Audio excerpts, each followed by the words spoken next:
Setelah meninggalkan Babilonia, negeri para penyembah berhala dan kekuasaan tirani Raja Namrudz, Nabi Ibrahim melangkah dengan keyakinan yang tak tergoyahkan. Bersama istrinya yang setia, Sarah, dan keponakannya yang beriman, Lut alaihi salam, ia berjalan menuju arah barat, menembus padang pasir yang luas, meninggalkan kemegahan dunia demi keridaan Allah semata. Langkahnya bukan sekadar perpindahan tempat, melainkan sebuah hijrah suci, perjalanan menuju cahaya tauhid di tengah gelapnya dunia. Padang pasir yang membentang luas tak menghalangi langkah mereka.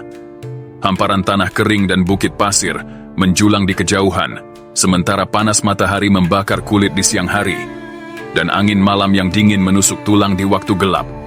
Namun hati mereka tetap teguh, langkah mereka tak gentar, dan pandangan mereka tak berpaling, karena tujuan perjalanan ini bukanlah dunia, bukan harta, bukan tahta, bukan pula kemewahan fana, melainkan untuk menegakkan kalimat La ilaha illallah di muka bumi. Mereka berjalan dengan penuh keyakinan, dalam keheningan gurun yang luas, meninggalkan negeri penuh berhala, demi mencari ridha Allah, Tuhan yang Esa, tempat bergantung segala makhluk. Akhirnya setelah perjalanan panjang menembus panasnya gurun dan dinginnya malam, mereka tiba di sebuah negeri yang subur dan indah, Tanah Syam, wilayah yang kini mencakup Palestina, Yordania, Suriah, dan Lebanon. Di negeri yang penuh berkah ini, Allah meneguhkan langkah Nabi Ibrahim alaihi salam, memberinya ketenangan setelah perjalanan penuh ujian, melimpahkan rezeki dan keberkahan, serta menjadikannya pelindung dan panutan bagi orang-orang beriman. Allah berfirman, "Dan kami selamatkan Ibrahim dan Lut ke sebuah negeri yang kami berkahi untuk sekalian manusia." Al-Quran, Surah Al-Anbiya, ayat 71. Tanah Syam menjadi saksi bagi keteguhan seorang nabi yang meninggalkan segalanya demi Allah. Dan kini, Allah gantikan pengorbanannya dengan tempat yang penuh keberkahan, tempat lahirnya banyak nabi dan sumber cahaya bagi umat manusia.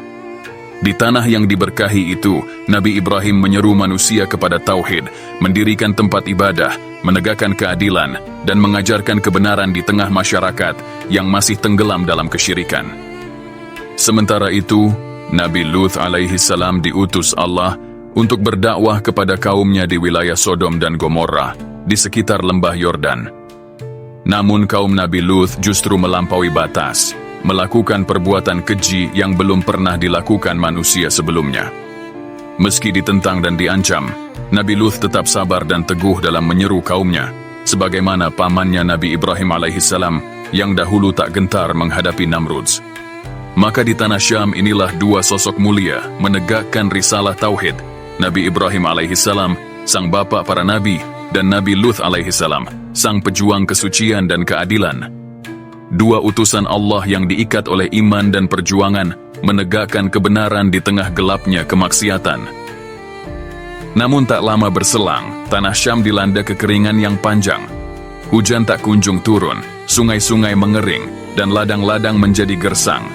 Angin panas berhembus membawa debu, sementara hewan dan manusia sama-sama menderita kehausan. Melihat keadaan itu, Nabi Ibrahim alaihissalam memutuskan untuk membawa keluarganya berhijrah menuju Mesir, sebuah negeri yang makmur dan subur karena dialiri oleh sungai Nil. Di sanalah banyak bangsa mencari perlindungan ketika negeri mereka tertimpa musim kering. Namun Mesir pada masa itu diperintah oleh seorang raja yang zalim, dikenal karena kebiasaannya yang keji. Setiap wanita cantik yang datang ke negerinya akan diambil dan dijadikan miliknya. Nabi Ibrahim pun khawatir terhadap keselamatan istrinya, Sarah, seorang wanita berwajah jelita dan berhati suci, yang selalu menjaga kehormatan dan ketaatannya kepada Allah. Beliau berkata kepada Sarah, "Wahai istriku, jika mereka bertanya tentang hubungan kita, katakanlah bahwa aku adalah saudaramu, karena sesungguhnya engkau adalah saudariku dalam iman." Hadis riwayat Bukhari dan Muslim.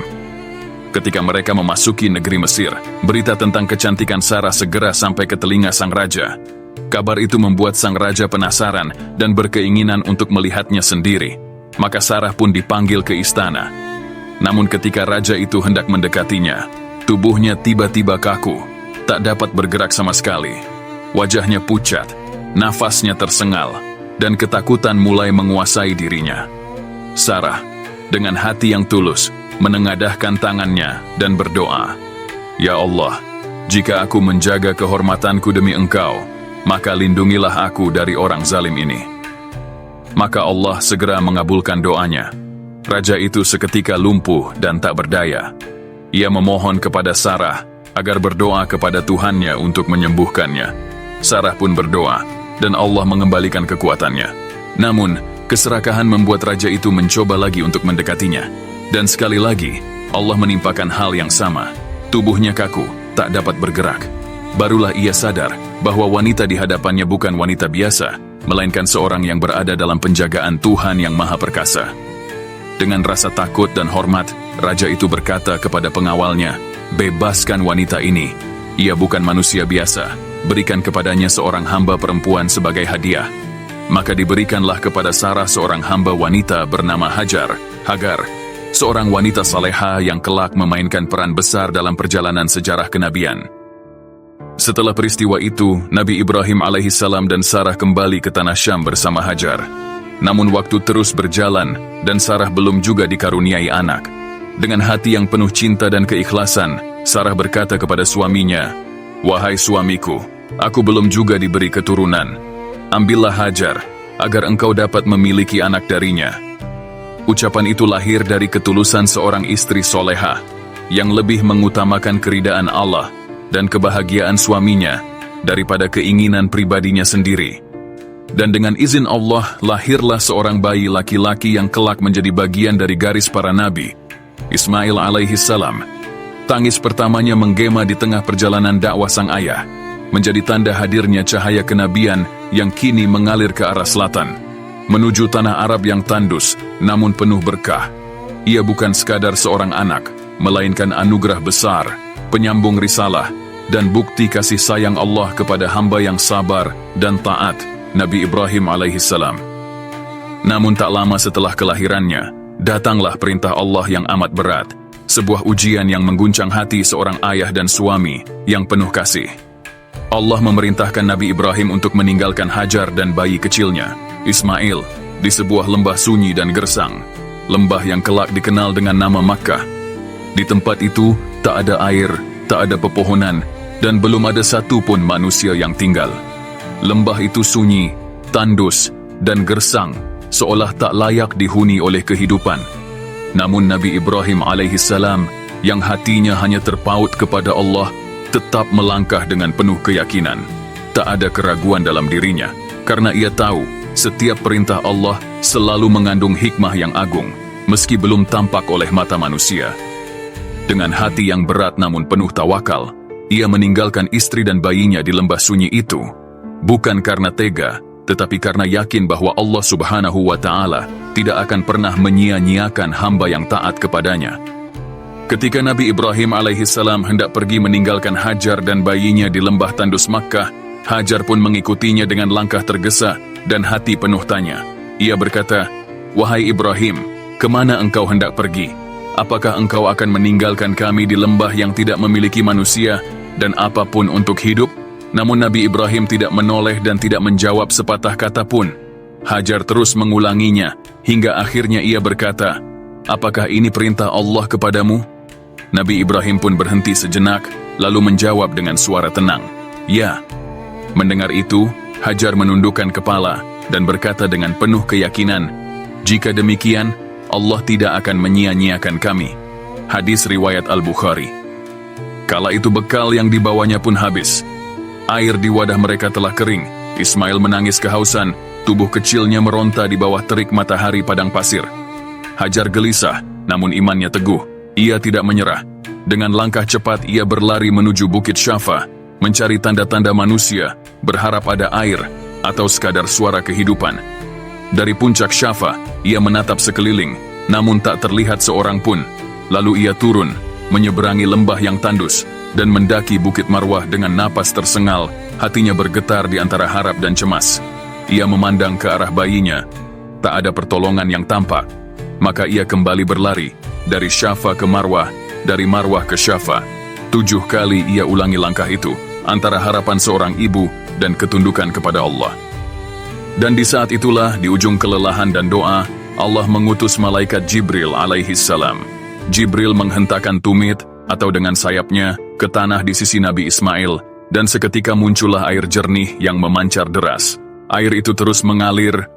Hajar segera menampungnya dengan tangannya dan membuat bendungan kecil seraya berkata, Zam-zam, Zam-zam, yang berarti, berkumpullah, berkumpullah. Maka air itu pun terkumpul, tidak meluas kemana-mana. Itulah air Zam-zam, sumber kehidupan yang diberkahi hingga kini, air yang memancar dari keikhlasan seorang ibu dan ketaatan kepada Allah Subhanahu wa Ta'ala. Dari sumber air itulah, kehidupan mulai tumbuh di lembah Makkah yang dahulu sunyi dan tandus. Burung-burung mulai berputar di udara, tanda adanya air di tengah padang pasir. Melihat itu, kafilah dari kabilah Jurhum, suku Arab dari arah Yaman, datang mendekat. Mereka kagum melihat seorang wanita dan bayinya hidup di tempat yang sebelumnya tak berpenghuni. Dengan sopan, mereka meminta izin kepada Hajar untuk tinggal di sekitar sumber air itu. Hajar pun mengizinkan, dengan syarat air Zam-zam tetap menjadi miliknya dan keluarganya. Sejak saat itu, lembah Makkah perlahan berubah menjadi pemukiman kecil. Tumbuhlah kehidupan, tumbuh pula kebahagiaan. Nabi Ismail pun tumbuh di tengah suku Jurhum, belajar bahasa Arab, adat, dan kehidupan masyarakat padang pasir. Ia tumbuh menjadi pemuda yang kuat, santun, dan beriman, mewarisi keteguhan ibunya dan keikhlasan ayahnya. Beberapa tahun kemudian, datanglah ujian paling berat dalam hidup Nabi Ibrahim. Ia bermimpi diperintahkan untuk menyembelih Nabi Ismail. Mimpi itu datang berulang kali, hingga yakinlah Nabi Ibrahim bahwa itu adalah wahyu dari Allah. Dengan lembut ia berkata kepada putranya, Wahai anakku, sesungguhnya aku melihat dalam mimpi bahwa aku menyembelihmu. Maka pikirkanlah bagaimana pendapatmu. Al-Quran Surah Asy-Syaffat 102. Nabi Ismail menjawab dengan penuh keteguhan, Wahai ayahku, lakukanlah apa yang diperintahkan kepadamu. Insya Allah, engkau akan mendapati aku termasuk orang-orang yang sabar. Al-Quran Surah Asy-Syaffat ayat 102. Subhanallah, inilah puncak ketundukan dan keikhlasan antara seorang ayah yang mencintai anaknya dan seorang anak yang tunduk pada Rabb-nya. Dengan hati yang bergetar, Nabi Ibrahim membaringkan Nabi Ismail. Pisau diletakkan di lehernya, air mata menetes, namun keimanan tak goyah. Dan ketika ujian itu mencapai puncaknya, suara dari langit menggema, Wahai Ibrahim, engkau telah membenarkan mimpi itu. Al-Quran Surah Asy-Syaffat ayat 104 dan 105. Maka Allah mengganti Nabi Ismail dengan seekor domba dari surga, sebagai tanda diterimanya ketaatan yang sempurna. Sejak saat itu, ibadah kurban menjadi syiar abadi, simbol pengorbanan dan cinta sejati kepada Allah Subhanahu wa Ta'ala. Tahun demi tahun pun berlalu. Sementara di tanah Kan'an yang subur, Nabi Ibrahim alaihissalam dan istrinya Sarah menua dalam ketaatan. Rambut mereka telah memutih, tubuh mulai rentah, namun hati mereka tetap penuh harapan dan doa. Hingga pada suatu hari yang penuh berkah, datanglah malaikat dalam rupa manusia, membawa kabar gembira dari Allah Subhanahu wa Ta'ala. Dengan suara yang lembut dan penuh ketenangan, malaikat itu berkata, Kami memberi kabar gembira kepadamu tentang seorang anak yang akan menjadi orang alim lagi bijak. Al-Quran Surah Az-Zariyat ayat 28. Sarah tersenyum dalam keheranan, hampir tak percaya. Ia berkata, Apakah aku akan melahirkan, padahal aku wanita tua, dan suamiku pun telah rentah? Al-Quran Surah Hud 72. Namun malaikat menjawab dengan lembut, Demikianlah, sesungguhnya dialah Allah yang maha bijaksana lagi maha mengetahui. Al-Quran Surah Hud ayat 73. Maka lahirlah Nabi Ishak alaihissalam, putra kedua Nabi Ibrahim yang menjadi pelipur lara di masa tua. Dari Ishak, lahir Yakub alaihissalam, dan dari keturunan mereka, Allah menurunkan para nabi, Bani Israel, Musa, Dawud, Sulaiman, Zakaria, Yahya, hingga Isa alaihissalam. Sementara dari garis Ismail alaihissalam, yang tumbuh di lembah Makkah bersama ibunya Hajar, akan lahir penutup para nabi, Nabi Muhammad sallallahu alaihi wasallam, rahmat bagi seluruh alam. Demikianlah, doa Nabi Ibrahim dikabulkan sepenuhnya. 2 keturunan, 2 garis kenabian, yang sama-sama membawa manusia menuju cahaya tauhid. Tahun-tahun berlalu, Nabi Ismail alaihissalam tumbuh dewasa, menjadi pemuda yang kuat, soleh, dan berbakti. Di lembah tandus Mekah yang kini mulai ramai, Allah kembali memberikan perintah yang agung kepada Nabi Ibrahim, membangun rumahnya, Ka'bah Al-Musharrafah. Tanpa kemegahan, tanpa arsitek selain wahyu, ayah dan anak itu bekerja bersama. Batu demi batu disusun dengan penuh keikhlasan. Nabi Ismail mengangkat batu dari tanah, sementara Nabi Ibrahim menatanya dengan tangan penuh ketundukan. Setiap tumpukan batu diiringi doa, setiap keringat yang menetes menjadi saksi cinta mereka kepada Allah. Ketika bangunan mulai meninggi, Nabi Ismail meletakkan sebuah batu agar ayahnya dapat berdiri di atasnya. Batu yang kemudian dikenal sebagai Maqam Ibrahim, tempat pijakan suci yang hingga kini masih tersimpan di Masjidil Haram, menjadi saksi bisu atas ketaatan dua hamba pilihan Allah. Sambil membangun, keduanya berdoa, "Ya Tuhan kami, terimalah dari kami amal ini. Sesungguhnya Engkaulah yang maha mendengar lagi, maha mengetahui." Al-Quran Surah Al-Baqarah ayat 127. Dan mereka melanjutkan, "Ya Tuhan kami, jadikanlah kami berdua orang yang tunduk patuh kepadamu, dan di antara keturunan kami umat yang tunduk patuh kepadamu." Al-Quran Surah Al-Baqarah ayat 128. Maka berdirilah Ka'bah, rumah pertama yang dibangun untuk ibadah manusia di muka bumi, penuh keberkahan dan menjadi petunjuk bagi seluruh alam. Sesungguhnya rumah yang mula-mula dibangun untuk tempat beribadah manusia ialah Baitullah di Makkah, yang diberkahi dan menjadi petunjuk bagi seluruh alam. Al-Quran Surah Ali Imran ayat 96. Setelah pembangunan itu selesai, Nabi Ibrahim berdiri memandangi rumah suci yang baru mereka dirikan. Angin gurun berhembus lembut, membawa aroma debu dan doa. Air mata syukur mengalir di wajahnya, bukan karena bangunan megah, tetapi karena ia tahu, inilah simbol ketaatan, pengabdian, dan cinta sejati kepada Allah. Dengan hati yang khusyuk, Nabi Ibrahim menengadahkan tangan ke langit dan berdoa, "Ya Tuhan kami, utuslah untuk mereka seorang rasul dari kalangan mereka sendiri, yang akan membacakan ayat-ayat-Mu, mengajarkan kitab dan hikmah, serta menyucikan mereka. Sesungguhnya Engkaulah yang maha perkasa lagi maha bijaksana." Al-Quran Surah Al-Baqarah ayat 129. Doa itu menggema melintasi zaman, menembus ribuan tahun, dan generasi demi generasi, hingga akhirnya dikabulkan. Lahirlah seorang Rasul penutup, Nabi Muhammad SAW, rahmat bagi seluruh alam. Dialah jawaban atas doa Nabi Ibrahim alaihissalam, penyempurna risalah tauhid dan pembawa cahaya yang menerangi seluruh umat manusia. Demikianlah akhir perjalanan panjang Nabi Ibrahim alaihissalam, seorang nabi, seorang ayah, dan kekasih Allah yang hidupnya penuh ujian. Dari gua tempat kelahirannya, hingga api yang tak membakarnya, dari hijrah ke negeri-negeri asing, hingga membangun rumah Allah bersama putranya, semua jejak itu berpadu dalam satu kalimat abadi, La ilaha illallah. Tiada Tuhan selain Allah. Dari doanya lahirlah risalah terakhir, yang menyempurnakan semua ajaran sebelumnya, yang membawa manusia kepada petunjuk dan kedamaian sejati, Islam.